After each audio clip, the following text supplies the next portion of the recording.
By the summer of 1940, Europe lay broken beneath the German jackboot. What had begun as a regional conflict exploded into a continental collapse with terrifying speed. Poland fell in weeks, Denmark and Norway followed. Then came the hammer blow through the Low Countries and into France. Paris surrendered, governments fled, armies disintegrated. To millions watching from afar, it seemed as though the old balance of power that had governed Europe for centuries had simply evaporated. And yet, behind this stunning sequence of victories lay a deeper, more unsettling realization. Nazi Germany was not merely winning battles, it was redefining warfare itself. Blitzkrieg was not just a tactic, it was a psychological weapon. Entire nations collapsed before fully understanding how they had been defeated, and those who still stood wondered whether resistance was even rational anymore. For a brief, chilling moment, history appeared to be tilting irreversibly in one direction. Between 1939 and 1941, Hitler's Reich did not look like a temporary menace. It looked permanent. German armor rolled unchallenged across borders. The Luftwaffe ruled the skies. The Wehrmacht developed an aura of invincibility that spread fear far beyond the front lines. Neutral states recalculated their loyalties. Occupied populations learned the cost of defiance. The question haunting Allied leaders was no longer how to stop Hitler, but whether it was still possible to do so at all. France's fall was especially devastating. Considered Europe's strongest army after World War I, France collapsed in just 6 weeks. Defensive doctrines built around the Maginot Line proved obsolete. Generals who had prepared for the last war were undone by the next one. The speed of defeat sent shockwaves through London and Washington alike. If France could fall so quickly, what chance did anyone else have? Only Britain remained. Isolated, outnumbered, and exposed, Britain now stood alone against a continent-sized war machine. The evacuation at Dunkirk saved an army, but not the war. Weapons had been abandoned, morale wavered. German bombers soon filled the skies over British cities. The Battle of Britain became not just a military struggle, but a test of national endurance. Night after night, bombs fell on London, Coventry, and Liverpool. Civilians slept in underground stations, children were evacuated to the countryside. Survival itself became a daily act of defiance. Yet Britain did not fall. That fact, fragile, improbable, and immensely costly, would shape everything that followed. Britain's survival preserved something intangible but vital: time. Time for industry to recover, time for alliances to form, time for the idea of liberation to remain alive, even as Europe groaned under occupation. Without Britain, there would be no Western foothold, no future return, no possibility of reclaiming the continent once lost. Still, survival was not victory. Britain could not invade Europe alone. Its army was too small, its resources stretched thin. And across the Atlantic, the world's greatest industrial power remained officially at peace. The United States watched the war with growing unease. President Franklin D. Roosevelt understood the danger Nazi Germany posed, but American public opinion was deeply divided. Memories of World War I lingered. Isolationism was strong. The nation supplied Britain with weapons and aid, but avoided direct confrontation. It was a delicate balance, supporting a war without fighting one. That balance would not last. On December 7, 1941, Japanese aircraft attacked Pearl Harbor. In a single morning, America's hesitation ended. The United States declared war on Japan, and the world changed overnight. But 4 days later, Adolf Hitler made a decision that stunned even his closest advisors. He declared war on the United States. It was a catastrophic miscalculation. Hitler believed America was weak, divided, and unprepared.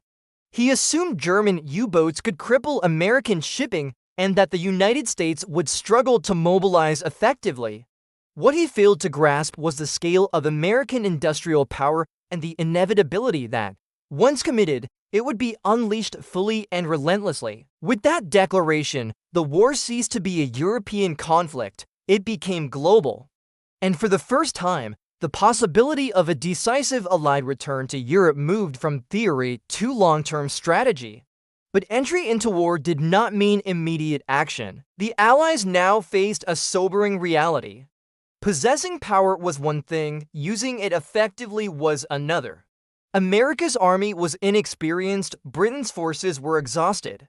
Germany still dominated Europe and had turned its attention eastward, launching a massive invasion of the Soviet Union. The Eastern Front consumed millions of lives and vast resources, while the Western Allies debated their next move. The pressure to act was immense. Joseph Stalin demanded relief. Soviet armies were absorbing the full force of Hitler's war machine, and the Red Army bled daily. A second front in Western Europe, Stalin argued, was essential. Many American commanders agreed, eager to strike directly at the heart of Nazi power. The logic seemed straightforward. The sooner the Allies invaded France, the sooner the war could end. But logic ignored reality. An invasion of Western Europe would be the most complex military operation in history. It required overwhelming air superiority, massive naval coordination, secure supply lines, specialized landing craft, trained amphibious forces, and accurate intelligence about German defenses. None of this yet existed at the necessary scale. A premature invasion risked annihilation, not just defeat, but a disaster from which recovery might be impossible. The question confronting Allied leaders was brutal in its simplicity: rush forward and risk everything, or wait and accept the political and human cost of delay. This was not a question of courage, it was a question of survival. As plans were debated in smoky war rooms, one truth became increasingly clear: returning to Europe would not be a single act of bravery, but a long process of painful preparation. Every failure, every delay, every compromise would shape the final outcome. The road to liberation would be slow, indirect, and soaked in blood long before a single Allied soldier set foot on the beaches of France. If you're finding this deep dive into history compelling, please take a moment to click the subscribe button and like the video. It truly helps more people discover stories like this and allows us to keep bringing these carefully researched narratives to life. Yet even as caution prevailed, promises had been made, expectations had been raised. And soon, the Allies would test their resolve in a way that would permanently redefine how and when they would return to Western Europe. By 1942, the war had reached a dangerous turning point. Nazi Germany still occupied most of Europe. The Soviet Union was locked in a brutal struggle for survival in the East. Cities burned, armies shattered, and entire populations vanished behind the front lines. To Joseph Stalin, the situation was intolerable. Every month without a Western invasion meant hundreds of thousands of Soviet casualties. From Moscow came urgent demands: open a second front now. In Washington, many American commanders were sympathetic. The United States had entered the war with vast potential but little experience. There was a growing belief that delay only strengthened Germany's defenses. If the Allies waited too long, Hitler might consolidate his hold on Europe permanently. Action, even risky action, seemed preferable to paralysis, but London saw things differently. Winston Churchill, hardened by the memory of Gallipoli in the First World War, understood the cost of attacking a well-defended coastline without overwhelming superiority. Britain had survived by patience and endurance. Churchill believed that an early cross-channel invasion would not shorten the war, it would cripple the Allied cause entirely. Roosevelt, though under pressure, shared this concern. Political promises could not erase military reality. The disagreement revealed a fundamental tension at the heart of the Allied alliance: urgency versus readiness. To bridge that gap, a compromise emerged. Rather than a full-scale invasion of France, the Allies would conduct a large raid-in operation meant to test German defenses, gather intelligence, and demonstrate resolve. It would show Stalin that the West was willing to fight, while avoiding the catastrophic risks of a premature invasion. The target chosen was the French port of Dieppe. Operation Jubilee was conceived as a limited strike, but its ambitions quickly grew. Nearly 6,000 troops would land, the majority of them Canadian. Tanks would be deployed, Naval gunfire and air support would suppress German positions. The port would be seized briefly, studied, and abandoned. On paper, it seemed daring but manageable. In reality, it was a rehearsal for disaster. On the morning of August 19, 1942, Allied forces approached the Dieppe coastline under cover of darkness, but almost nothing went according to plan. Surprise was lost early. German defenses were fully alert. The beaches were narrow, flanked by cliffs, and overlooked by fortified positions. As landing craft hit the shore, machine gun fire ripped through the ranks. Men were cut down before they could even leave the rams. Tanks bogged down almost immediately, trapped on shingle beaches that prevented movement. Those that advanced were met by concrete obstacles and anti-tank fire. Communications failed, smoke and confusion spread. Units became isolated, pinned down, or destroyed in minutes. Air support arrived, but could not suppress well-entrenched German guns. Within hours, the raid collapsed into chaos. The withdrawal was as deadly as the landing. Landing craft were destroyed offshore. Wounded soldiers were left behind. Those who survived were forced into surrender. By the end of the operation, nearly 1,500 Allied troops lay dead. Thousands more were captured. Entire units ceased to exist. For Canada, Dieppe was a national trauma, but the disaster went far beyond casualties. Dieppe exposed, with brutal clarity, the reality of assaulting Fortress Europe. Courage alone was meaningless against prepared defenses. Ports could not be seized by frontal assault. Tanks needed specialized support. Naval gunfire was insufficient without precise coordination. Air power, though powerful, could not neutralize hardened positions on its own. Every assumption the Allies had made about a quick return to France was shattered. In Germany, the outcome reinforced confidence. The Wehrmacht had repelled a major Allied attack with devastating efficiency. Hitler's belief in the impregnability of Western defenses seemed justified. If this was the best the Allies could do, then any future invasion could be crushed the same way, or so it appeared. In Allied headquarters, the mood was grim. Yet Dieppe was not meaningless. It was catastrophic, but it was also instructive. The blood spilled on those beaches brought knowledge that could not have been gained any other way. Every failure became a lesson. Every mistake was catalogued. Engineers studied beach composition. Planners reconsidered the necessity of artificial harbors.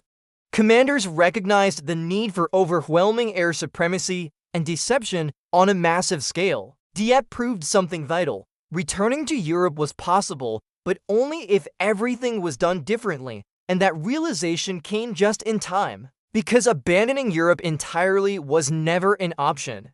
The political cost would have been immense. Stalin's trust was already strained. Occupied nations needed proof that liberation was not a hollow promise. Delay had to be justified by visible action elsewhere. If France was not yet attainable, then the Allies would strike where they could. Attention shifted south. North Africa offered an alternative Theater 1 where Allied forces could engage German troops, refine coordination, and gain combat experience without confronting the full weight of Hitler's Atlantic defenses. It was not the decisive front, but it was a necessary one. The war would not be won there, but it could be learned. Behind closed doors, a new strategy emerged. The road to France would not be direct. It would wind through deserts, mountains, and seas. Each step would be costly, each victory incomplete. But together, they would forge the army that could one day survive the beaches of Western Europe. Dieppe had answered the question of whether the Allies should invade Europe immediately. The answer was no. The next question was far more dangerous. How long could they afford to wait? If the door to France remained closed, the Allies would force another open. The Mediterranean became the proving ground, a place to fight Germany without gambling everything on a single throw of the dice. It was here, far from the beaches of Normandy, that the Allied war machine would learn how to function as a unified force. North Africa was the first test. British forces, battered but unbroken, faced Field Marshal Erwin Rommel's Afrika Corps across the deserts of Egypt and Libya. Rommel was aggressive, adaptable, and dangerous. His reputation alone unsettled Allied commanders. For months, the campaign swung back and forth. Supply lines stretched thin across sand and heat that punished men and machines alike. In October 1942, the balance finally shifted at El Alamein. Under the command of General Bernard Montgomery, British forces halted Rommel's advance and launched a methodical counteroffensive. It was not flashy, but it was decisive. For the first time, a major German army was driven into sustained retreat. Winston Churchill later remarked that before El Alamein, the Allies had never won. After it, they would never lose in quite the same way again. Yet North Africa was far from finished. In November 1942, American forces entered the Mediterranean war through Operation Torch, landing in Morocco and Algeria. It was the United States Army's first major ground operation against German troops. The learning curve was brutal. At Kasserine Pass, inexperienced American units were mauled by seasoned German formations. Command structures faltered, coordination broke down. But lessons were learned under fire, and reforms followed quickly. By the spring of 1943, Allied forces converged onto Niger. Pressed from east and west, Axis troops found themselves trapped. In May, more than 250,000 German and Italian soldiers surrendered, an entire army group removed from the war. The Mediterranean, once a threat, was now an opportunity. The next target was Sicily. Operation Husky began in July 1943 with massive amphibious landings supported by air and naval power, an unprecedented scale. This time, planning reflected the hard lessons of Dieppe. Landings were dispersed, airborne troops seized key terrain. Logistics followed closely behind the assault forces. Though fierce resistance remained, the operation succeeded. The political consequences were immediate. Benito Mussolini was deposed. Italy's fascist regime collapsed under the weight of military defeat and internal disillusionment. For a moment, it appeared that the Axis might unravel entirely in southern Europe. If Italy could be knocked out of the war, perhaps Germany itself would be forced to divert resources away from France and the Eastern Front. But optimism once again collided with reality. Germany responded swiftly. Elite units poured into Italy. Defensive lines were constructed across mountains and rivers that favored the defender. What followed was not a rapid breakthrough, but a grinding campaign marked by bitter fighting and slow progress.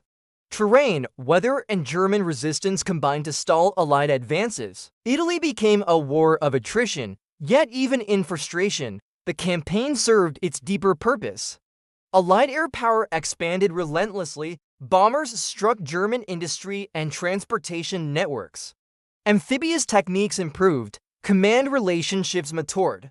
American, British, and Commonwealth forces learned how to operate together under pressure. Most importantly, Germany was now fighting on too many fronts. In the east, the Red Army pushed westward with growing momentum. In Italy, German divisions were tied down in costly defensive battles. Across occupied Europe, resistance movements grew bolder. Resources stretched thin, strategic flexibility diminished. The balance of power was shifting. As 1943 progressed, Allied leaders returned their attention to the question they could no longer avoid: when and where to invade Western Europe. This time, the debate unfolded in a very different context. The Allies were no longer untested. They had fought, failed, adapted, and fought again. The cost had been high, but it had forged competence. Two decisions now loomed over everything else. The first was leadership. The coming invasion would require not just tactical brilliance, but diplomatic finesse. British and American commanders disagreed on priorities. Personal rivalry simmered. National pride complicated cooperation. Whoever commanded the invasion would need to manage egos as carefully as armies. The second decision was geography. France offered many possible landing sites, but each came with its own risks. The wrong choice could doom the invasion before it began. The right one might crack open Fortress Europe and end the war in the West. As planning intensified, secrecy became paramount. Entire phantom armies would soon be invented. false signals transmitted, double agents activated. The invasion would be fought in the shadows long before the first soldier stepped onto European soil. If you've been drawn into this unfolding story, please click the subscribe button and like the video. It helps ensure these deeply researched historical narratives reach more people who value careful, immersive storytelling. By the end of 1943, the Allied war machine stood on the edge of its greatest test. Years of preparation had led to this moment. The lessons of defeat had been absorbed, the tools of victory assembled. All that remained was the decision that would determine where history itself would break. By late 1943, the war had entered its decisive phase. The Allies had learned how to fight together, how to recover from failure, and how to grind down a powerful enemy across multiple theaters. But none of that guaranteed success in Western Europe. What lay ahead would not be another campaign, it would be the campaign upon which all others depended. The first decision was command. After months of debate, the Allies turned to General Dwight D. Eisenhower. He was not the most celebrated battlefield commander. He did not lead armies from the front or cultivate a reputation for audacity. What Eisenhower possessed instead was judgment, patience, and an unmatched ability to reconcile competing national interests. British and American leaders trusted him not because he dominated others, but because he listened. That skill would prove indispensable. Operation Overlord, the code name for the invasion of Western Europe, was not simply a military plan. It was a coalition in motion. British caution, American urgency, and Soviet expectations all had to be balanced. Eisenhower's role was to transform these tensions into unity, and then into action. Once command was settled, geography took center stage. Pas-de-Calais seemed the obvious choice. It was the narrowest point of the English Channel. Air cover from Britain would be strongest, supplies could cross quickly. And precisely because it made sense, German planners expected it. Heavy fortifications lined the coast. The German 15th Army stood ready.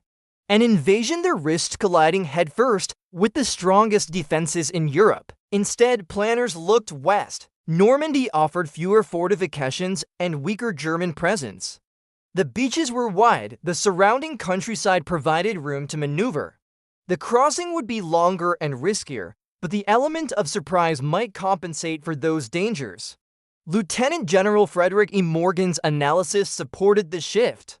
The invasion would not go where it was easiest, but where it was least expected. The decision was made. From that moment, deception became as important as firepower. Entire phantom formations were created on paper. Fake radio traffic suggested massive forces assembling opposite Calais. Inflatable tanks and dummy camps appeared across southern England. Double agents fed Germany carefully crafted lies. The goal was simple: convince Hitler that Normandy was a feint. Hitler obliged. German defenses continued to focus on Pas-de-Calais. Normandy remained comparatively underprotected, not undefended, but underestimated. This miscalculation would prove fatal. Still, Germany did not sit idle. Along Europe's coastline, concrete bunkers rose. Mines were laid, obstacles were planted beneath the surf. Artillery positions were hardened. This was the Atlantic Wall, a vast defensive system designed to turn any invasion into a slaughter. Though uneven and incomplete, it represented Germany's last, desperate attempt to seal off Fortress Europe. In August 1943, Hitler appointed Field Marshal Erwin Rommel to strengthen these defenses. Rommel, hardened by desert warfare, understood the danger. He believed the invasion had to be stopped at the beaches. If the Allies broke through and established a foothold, Germany's reserves and air power would not be enough to contain them. Rommel raced against time, yet time favored the Allies. By early 1944, Germany's situation had deteriorated dramatically. The Eastern Front consumed manpower at an unsustainable rate.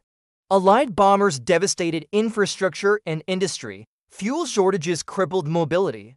Command decisions became centralized and rigid. Strategic flexibility vanished.